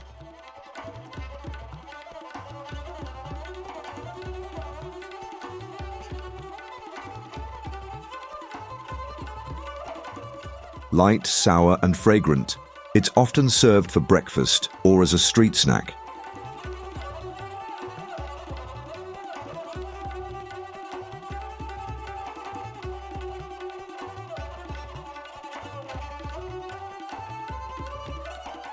And then there's pani puri, which travels across the country under different names. But the core remains: crisp, hollow shells filled with potato, chickpea, and cold tamarind mint water.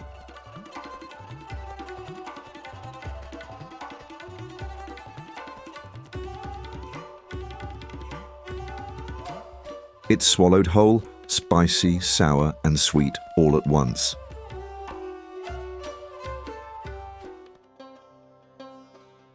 In Punjab, chana bhatura is a dish of spicy stewed chickpeas and puffed deep-fried bread, heavy and bold, served hot in metal plates and eaten by hand.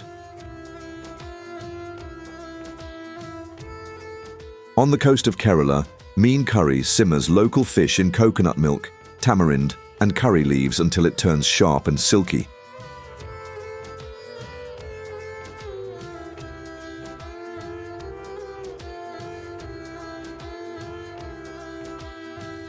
The flavor moves like the sea, salty, sour, and red with chili.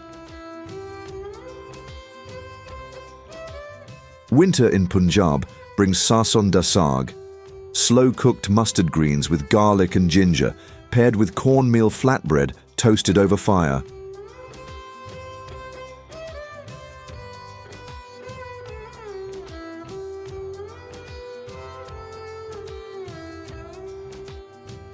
It's heavy, rustic, and earthy, eaten with butter, jaggery, and a layer of ash from the stove.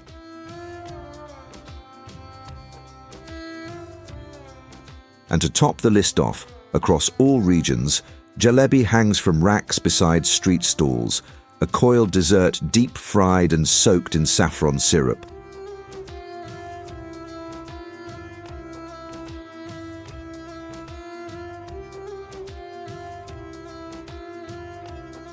Crisp on the outside and syrup-soaked within, it's eaten hot and without pause.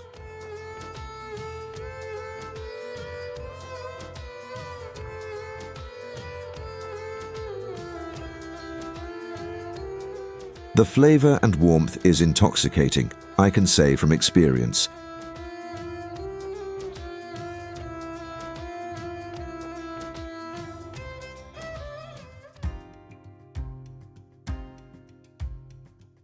India builds at scale.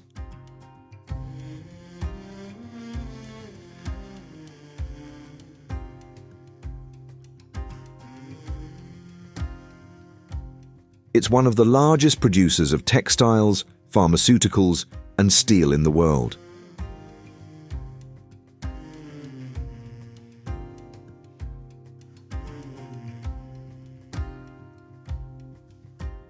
Its ports ship refined petroleum, iron ore, and rice to every continent.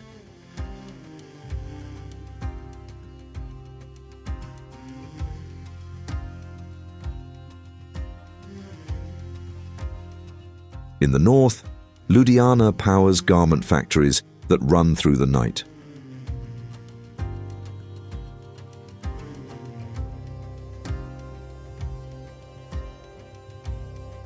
Surat cuts and polishes over 90% of the world's diamonds.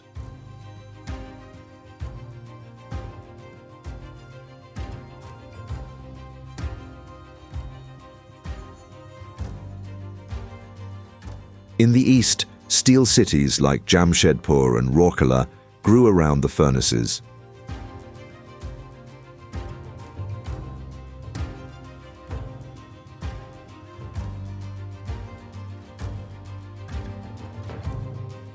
In the west, Gujarat refines crude oil at Jamnagar, the world's largest refining complex.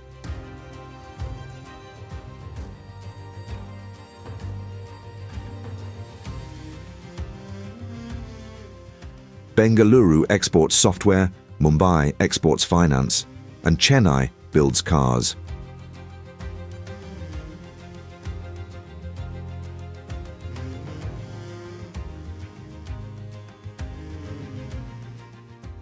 Even the smallest cities host special economic zones, industrial parks, or warehousing corridors.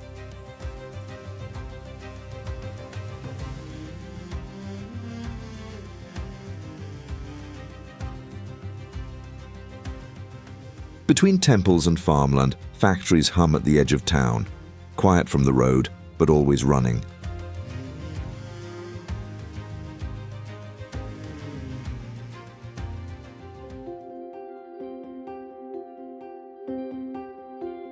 Industry powers the present, but it was never the only engine.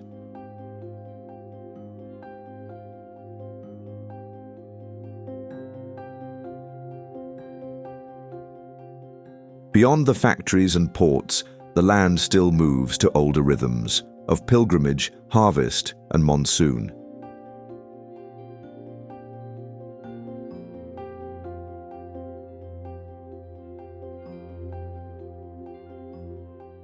India isn't one story, it's thousands unfolding at once.